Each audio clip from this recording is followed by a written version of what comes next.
जय हिंद साथियों। Bihar police constable की नई भर्ती जो कि 21,391 पदों पर आई है, उसके लिए आज की इस वीडियो में स्पेशल जनरल साइंस के प्रश्नों का प्रैक्टिस सेट नंबर 2 को कवर करेंगे। और ये प्रैक्टिस सेट पूर्णतः एनसीईआरटी पर आधारित है, जो आपके एग्जाम के लिए काफ़ी ज़्यादा इम्पोर्टेंट रहेगा, इसलिए एक भी प्रैक्टिस सेट को मिस ना करें। तो चलिए फटाफट से आप सभी लाइव में जुड़ जाइए। सभी को गुड इवनिंग। और ये बिहार पुलिस 2023 के लिए नीचे क्लास टाइमिंग लिखा हुआ है, तो जितने भी नए अभ्यर्थी चैनल पर पहली बार आए हैं आप लोग स्क्रीनशॉट ले लीजिए। और सभी क्लास के पीडीएफ प्लस जितने भी इम्पोर्टेंट नोट्स होते हैं टेलीग्राम पर दिए जाते हैं। टेलीग्राम का लिंक आपको इसी वीडियो के नीचे डिस्क्रिप्शन बॉक्स में मिल जाएगा। तो चलिए फर्स्ट क्वेश्चन आपके सामने है, दहन एक क्या है, यानी दहन जो है ये कौन सी प्रक्रिया है। और देखिए प्रत्येक स्टूडेंट को नीचे लाइव चैट में अपना अपना आंसर बताना है, तभी आपका प्रॉपर तरीके से रिवीजन भी होगा। तो यहाँ पर पहले प्रश्न का आंसर जो भी बच्चे लाइव चैट में ऑप्शन ए बता रहे हैं उनका बिल्कुल सही जवाब है। दहन जो है एक प्रकार की रासायनिक प्रक्रिया है। दूसरा प्रश्न है, क्रायोलाइट किसके निष्कर्षण में प्रयुक्त होता है। बिल्कुल टॉप लेवल का प्रश्न है, फटाफट से आंसर कीजिए। क्रायोलाइट किसके निष्कर्षण में प्रयुक्त होता है। तो यहाँ पर दूसरे प्रश्न का सही जवाब है, एल्युमिनियम के निष्कर्षण में प्रयुक्त होता है क्रायोलाइट, ध्यान रखेंगे। तीसरा प्रश्न है, FPS यानी फुट पाउंड सेकंड इस पद्धति में द्रव्यमान की इकाई क्या है। तो देखिए इस पद्धति में लंबाई की इकाई क्या है, फुट, द्रव्यमान की इकाई क्या है, पाउंड, और समय की इकाई क्या है, तो सेकंड। तो FP से क्या हो गया, पाउंड। तो देखिए डी ऑप्शन में दिया हुआ है, ये द्रव्यमान की इकाई है पाउंड। यदि किसी वस्तु द्वारा तय की गई दूरी 0 है तो उस वस्तु का विस्थापन कितना होगा। बहुत ही सिंपल प्रश्न है, थोड़ा सा दिमाग लगाइए। तो देखिए यहाँ पे क्या बोला गया है, वस्तु द्वारा तय की गई दूरी क्या है, 0 है। जब दूरी ही 0 है तो विस्थापन भी क्या होगा, 0 होगा। तो यहाँ पर बी ऑप्शन आपका सही जवाब है, 0। और विस्थापन जो है ये एक सदिश राशि है। आगे देखिए, वेग और समय का गुणनफल क्या कहलाता है। चलिए 5 के लिए फटाफट से आंसर बताएंगे। और जैसे कि आप सभी जानते हैं बिहार पुलिस के एग्जाम में स्पेशल जनरल साइंस से 30 से 35 या फिर 40 क्वेश्चंस पूछे जाते हैं, तो आप सभी एक भी प्रैक्टिस सेट को मिस ना करें। तो वेग और समय का गुणनफल ये कहलाता है विस्थापन। आगे देखिए, एक वस्तु के जड़त्व की प्रत्यक्ष निर्भरता किस पर है, यानी एक वस्तु का जो जड़त्व होगा वो किस पर निर्भर करेगा, द्रव्यमान पर, वेग पर, आयतन पर या फिर संवेग पर। तो ये जो निर्भर करेगा याद कर लीजिए, द्रव्यमान पर। तो ए ऑप्शन जो भी बच्चे दिए हैं बिल्कुल सही जवाब है। और न्यूटन के गति के प्रथम नियम को जड़त्व का नियम भी कहा जाता है। आगे देखिए, तने में कैम्बियम छल्ले की सक्रियता से पित्त की ओर बनने वाली कोशिकाएं क्या होती है। चलिए 7 के लिए फटाफट से आंसर बताइए, बिल्कुल एग्जाम में छपने वाला प्रश्न है। तने में कैम्बियम छल्ले की सक्रियता से पित्त की ओर बनने वाली कोशिकाएं जो होती है ये प्राथमिक जाइलम होती है। यहाँ पर ए ऑप्शन आपका सही जवाब है, याद रखिएगा, प्राथमिक जाइलम। ध्वनि सबसे तेज किस माध्यम में संचालित होती है। ध्वनि के बारे में हमने आपको काफी बार बताया है, ध्वनि जो है अनुदैर्घ्य तरंग है। ध्वनि कभी भी निर्वात या फिर शून्य में गमन नहीं करती है, तो डी ऑप्शन नहीं होगा। तो सबसे तेज जो है ठोस में, उसके बाद द्रव में और सबसे लास्ट गैस में। अब कभी कभी एग्जाम में ऑप्शन में क्या करता है, ठोस के स्थान पर आपको दे देगा स्टील, तो स्टील भी क्या है, ठोस है। तो ध्वनि जो है सबसे अधिक स्टील में गमन करती है, अगर ऑप्शन में ठोस ना हो तब। अम्लीय वर्षा निम्न के ऑक्साइडों के कारण होती है। बहुत ही शानदार लेवल का प्रश्न है, फटाफट से आंसर बताइए। तो अम्लीय वर्षा जो है ये किसके ऑक्साइड के कारण होती है, तो आप सभी जानते हैं सल्फर का ऑक्साइड और नाइट्रोजन का ऑक्साइड यानी SO2 और NO2 के कारण होती है, ध्यान रखेंगे। आगे देखिए, परमाणु ऊर्जा संयंत्रों में विद्युत उत्पन्न करने के लिए अधिकांशतः किस समस्थानिक का उपयोग किया जाता है? बिल्कुल आपको सोच समझकर आंसर बताना है। तो परमाणु ऊर्जा संयंत्रों में विद्युत उत्पन्न करने के लिए जो उपयोग किया जाता है ये किया जाता है यूरेनियम 235 का, 238 नहीं, यूरेनियम 235 का। आगे देखिए, निम्न में से कौन सा ऊर्जा का मात्रक नहीं है? ध्यानपूर्वक सभी ऑप्शन को पढ़िए। तो किलोवाट घंटा की बात करें ऊर्जा का है, जूल भी है, न्यूटन मीटर भी है, लेकिन किलोवाट जो है ये शक्ति का मात्रक है, ना कि ऊर्जा का।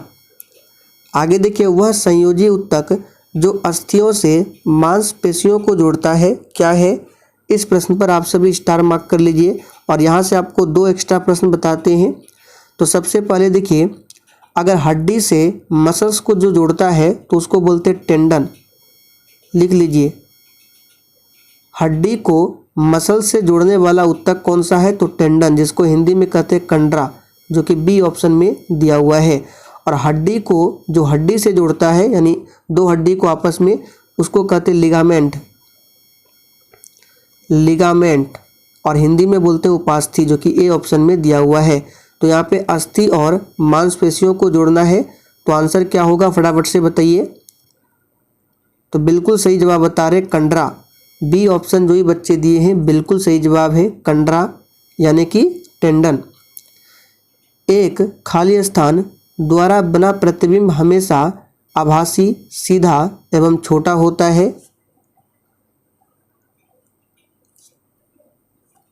देखिए यहाँ पे क्या बोला गया, हमेशा आभासी होगा, सीधा होगा और छोटा होगा। तो अवतल दर्पण तो कभी होगा नहीं, क्योंकि अवतल दर्पण में हमेशा आभासी नहीं बनता है, एक ही कंडीशन में आभासी बनता है। और यहाँ पे बात करें उत्तल दर्पण, तो ये आंसर होगा आपका, उत्तल दर्पण में हमेशा प्रतिबिंब जो है आभासी बनता है, सीधा बनता है और छोटा बनता है। प्रथम टीका किसने विकसित किया था?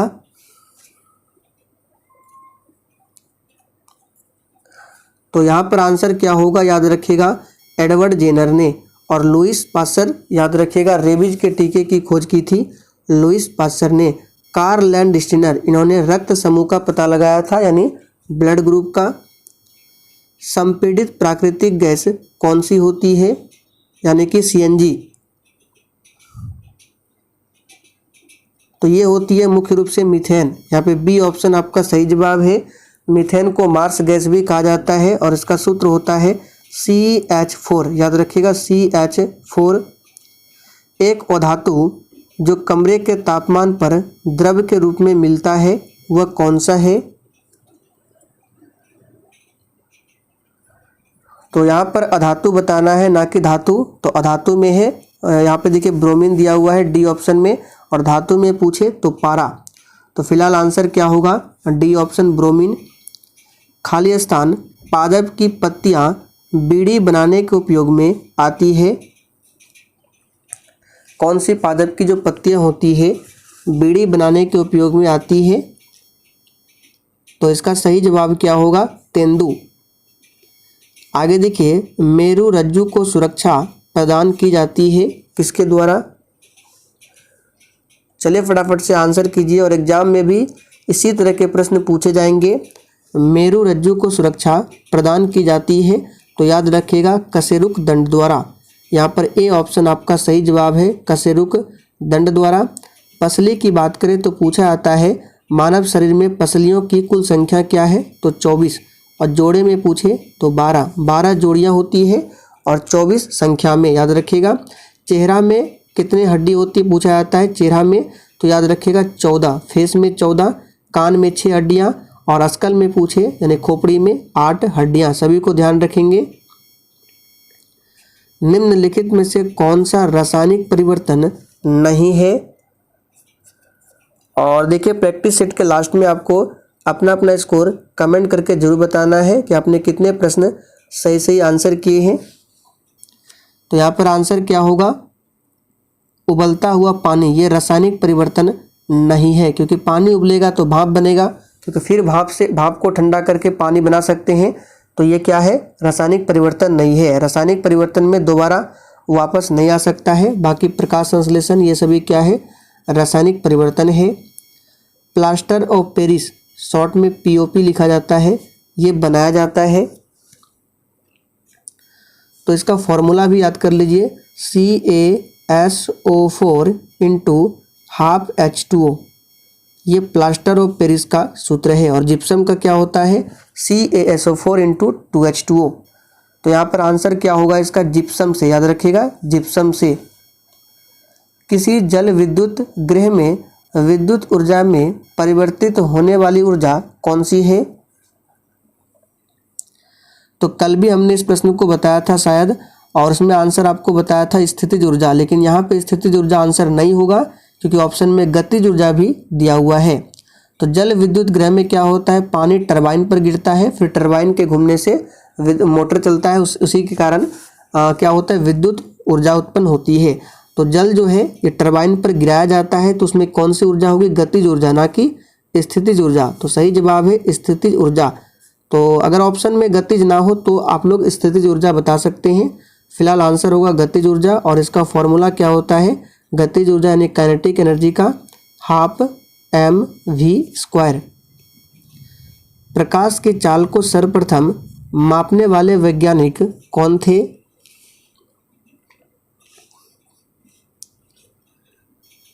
तो बहुत ही सिंपल है, रोमर। और प्रकाश की चाल निर्वात या हवा में 3 × 10⁸ मीटर प्रति सेकंड, कभी कभी ऑप्शन में इस तरह भी देगा 3 × 10⁵, यहाँ पे 5 किलोमीटर प्रति सेकंड।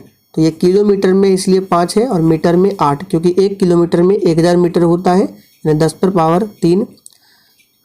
आगे देखिए, निम्नलिखित में से कौन सी सदिश राशि है।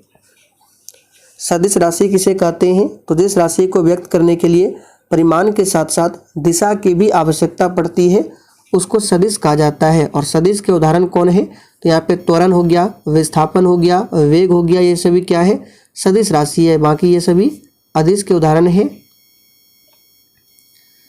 किसी वस्तु का संवेग किस पर निर्भर करेगा। देखिए, संवेग P = क्या होता है, m × v। तो किसी वस्तु का संवेग यानी P जो है ये द्रव्यमान पर और वेग पर निर्भर करेगा। तो ऑप्शन में देखिए दिया हुआ है द्रव्यमान और वेग दोनों पर, यानी कि द्रव्यमान को बढ़ाएंगे तो संवेग बढ़ेगा, वेग को भी बढ़ाएंगे फिर भी संवेग बढ़ेगा। अल्टीमीटर से क्या मापते हैं।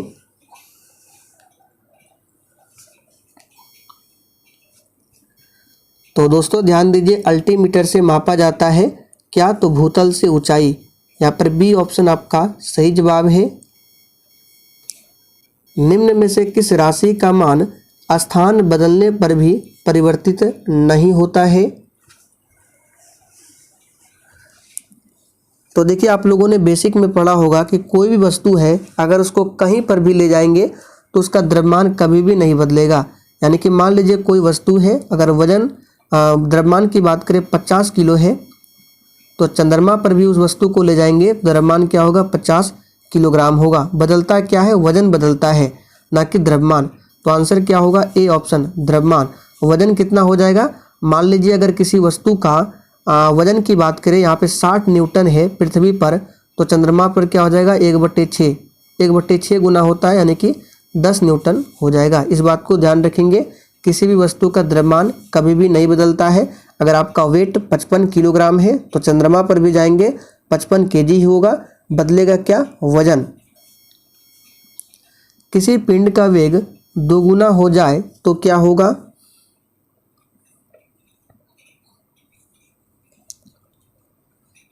चलिए आंसर बताइए फटाफट से। तो किसी पिंड का अगर वेग 2 गुना होता है तो गतिज ऊर्जा क्या होता है, 4 गुनी। हमने आपको बहुत बार बताया है। तो आंसर सी तो होगा नहीं, स्थितिज ऊर्जा ये भी नहीं होगा, उसका त्वरण 2 गुना ये भी नहीं होगा, उसका संवेग 2 गुना होगा। अभी हमने समझाया था P = m × v। तो देखिए v जितने स्पीड से बढ़ेगा उतने स्पीड से संवेग भी बढ़ेगा, अगर v को 2 गुना करेंगे तो p भी 2 गुना होगा, m को 2 गुना करेंगे तो p 2 गुना होगा, यानी कि जिस दर से ये बढ़ेगा उसी दर से संवेग भी बढ़ेगा। तो वेग 2 गुना है तो संवेग भी 2 गुना होगा। पेंडुलम घड़ी का आविष्कार किसने किया था? बिल्कुल 1 नंबर का प्रश्न है, फटाफट से आंसर कीजिए। और जिसने अभी तक सेशन को लाइक नहीं किया है फटाफट से सेशन को लाइक कर दें। तो पेंडुलम घड़ी का आविष्कार किसने किया था? सही जवाब है ऑप्शन सी, क्रिश्चियन ह्यूगेंस ने। एक बार बराबर होता है, तो दोस्तों ध्यान दीजिए, एक बार बराबर होता है 10 पर पावर 5 पास्कल। निम्नलिखित में से कौन सा एक प्राकृतिक पारितंत्र नहीं है? देखिए, प्राकृतिक पारितंत्र का मतलब क्या होता है? जो प्रकृति द्वारा निर्मित है। तो वन प्रकृति द्वारा निर्मित है, नदी भी हम लोग नहीं बना सकते हैं, रेगिस्तान भी नहीं बना सकते हैं, लेकिन बगीचा हम लोग खुद तैयार कर सकते हैं। तो डी ऑप्शन बगीचा जो है ये प्राकृतिक पारितंत्र नहीं है, ये मानव निर्मित है। हीमोग्लोबिन वर्णक पाया जाता है, तो बहुत ही सिंपल है, इस प्रश्न का आंसर सभी को पता है, आरबीसी में पाया जाता है। आरबीसी रेड ब्लड सेल जीवन काल 120 दिनों का होता है, ध्यान रखेंगे। और यहाँ से प्रश्न बनता है कि कौन सी कोशिका में केंद्रक नहीं पाया जाता है? नोट कर लीजिए, अभी हमको याद आया कौन सी कोशिका में केंद्रक नहीं पाया जाता है। तो याद रखिएगा स्प्लीन, जिसको प्लीहा भी कहा जाता है, इसमें कोशिका केंद्रक नहीं पाया जाता है, ध्यान रखेंगे। पराग कणों का एक पुष्प से दूसरे तक स्थानांतरण किस माध्यम के द्वारा होता है? स्टार मार्क कर लीजिए, ये प्रश्न आपके एग्जाम में आने की काफ़ी ज़्यादा चांसेस है। तो ये जल, वायु, कीट सभी के द्वारा होता है। और समतापी जंतु जिसका हृदय द्विकक्षीय होता है कौन सा है? तो यहाँ से आपको 3 से 4 प्रश्नों को बता रहे हैं, नोट कर लीजिए। देखिए, अगर मछली की बात करें तो मछली का जो हृदय होता है वो द्विकक्षीय होता है। और सरीसृप की बात करें, जिसको उभयचर भी कहा जाता है, जिसके अंतर्गत कछुआ आता है, तो ये 3 कक्षीय होता है, ध्यान रखेंगे। तो सी तो होगा नहीं, टटर मतलब कछुआ होता, ये नहीं होगा। अब स्तनधारी की बात करें तो जिसमें चिड़िया, ये सभी स्तनधारी जो है 4 कक्षीय होते हैं। तो यहाँ पर आंसर क्या होगा? तो हो जाएगा आपका आंसर शार्क, जो कि मछली है। ए ऑप्शन आपका सही जवाब है। क्रिया बल एवं प्रतिक्रिया बल हमेशा किस दिशा में लगते हैं? तो बहुत ही सिंपल है, क्रिया बल एवं प्रतिक्रिया बल जो है ये अलग अलग वस्तुओं पर और विपरीत दिशाओं में लगते हैं। निम्नलिखित में किसका बीज प्रोटीन एवं वसा तेल का प्रचुर स्रोत है? चलिए 35 के लिए फटाफट से आंसर कीजिए। तो प्रोटीन एवं वसा तेल का प्रचुर स्रोत है सोयाबीन, यहाँ पर बी ऑप्शन आपका सही जवाब है। और अगर गेहूं की बात करें तो इसमें 18% प्रोटीन होता है। निम्न में से उपार्जित लक्षण कौन है? उपार्जित लक्षण का मतलब होता है जो हम लोग खुद बना लेते हैं। जैसे देखिए, नेत्र का रंग हम लोग बना सकते हैं, नहीं बना सकते हैं। त्वचा का रंग ये भी हम लोग नहीं बना सकते हैं। बालों की प्रकृति ये भी हम लोग कुछ इसमें छेड़छाड़ नहीं कर सकते हैं। लेकिन शरीर का वजन जो है ये हम लोग अपने हिसाब से कर लेते हैं। ज़्यादा खाएंगे तो वजन बढ़ेगा, वसीय पदार्थ ज़्यादा खाएंगे तो उससे वजन बढ़ता है। तो शरीर का वजन जो है ये क्या है? उपार्जित लक्षण है, जो हम लोग तैयार कर सकते हैं। लेकिन नेत्र का रंग, त्वचा का रंग, बालों की प्रकृति ये हम लोग इसमें कुछ भी नहीं कर सकते हैं। एक पारितंत्र में सभी हरे पौधे एवं नील हरित शैवाल जिसमें प्रकाश संश्लेषण की क्षमता होती है किस वर्ग में आते हैं? देख सकते हैं कितना ज़्यादा इम्पोर्टेंट प्रश्न है, आंसर बताइए। तो सभी हरे पौधे एवं नील हरित शैवाल जिसमें प्रकाश संश्लेषण की क्षमता होती है ये आते हैं किस वर्ग में? तो सही जवाब है उत्पादक में। इस्पात तथा लोहे को जंग से सुरक्षित रखने के लिए उन पर यसद लेपन की प्रक्रिया में एक पतली परत किसकी चढ़ाई जाती है? तो सही जवाब है जस्ता।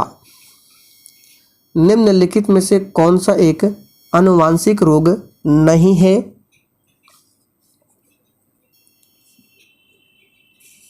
चलिए फटाफट से आंसर बताएंगे। तो अनुवांशिक रोग कौन सा नहीं है? तो सही जवाब है रतौंधी। थैलेसीमिया के बारे में अभी हमने आपको थोड़ी देर पहले बताया था, ये तो अनुवांशिक रोग है, वर्णांधता भी है, हीमोफीलिया भी है, लेकिन रतौंधी ये अनुवांशिक रोग नहीं है, ये विटामिन ए की कमी से होने वाला रोग है। एड्स का कारक क्या है? एड्स का फुल फॉर्म भी पूछता है, तो एक्वायर्ड इम्यूनो डिफिशियंसी सिंड्रोम। प्रत्येक वर्ष 1 दिसंबर को विश्व एड्स दिवस मनाया जाता है और ये जो है HIV वायरस से होने वाला रोग है, HIV। तो सही जवाब है वायरस यानी कि विषाणु। आगे देखिए, निम्न में से कौन सा जंतु एक कोशिकीय नहीं है? तो एक कोशिकीय नहीं है हाइड्रा, यहाँ पर बी ऑप्शन आपका सही जवाब है। तो चलिए दोस्तों, आज के लिए इतना ही। सेशन पसंद आया हो तो सेशन को लाइक करके और अधिक से अधिक सेशन को अपने सभी दोस्तों के साथ जरूर शेयर करें।